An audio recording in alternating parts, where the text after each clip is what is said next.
Before auscultating the heart, let's review normal heart sounds. Closure of the heart valves creates a pair of audible heart sounds.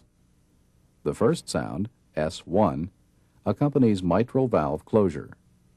The second sound, S2, accompanies aortic valve closure. Pulmonic and tricuspid valve closure may contribute to these sounds.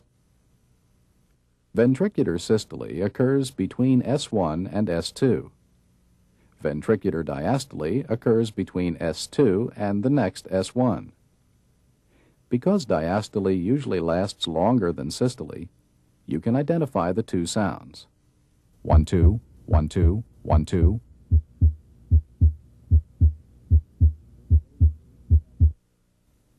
You can hear S1 and S2 in the aortic area, in the right second interspace close to the sternum, pulmonic area in the left second interspace close to the sternum, left third interspace, tricuspid area in the left fourth and fifth interspaces, and mitral area at the apical impulse.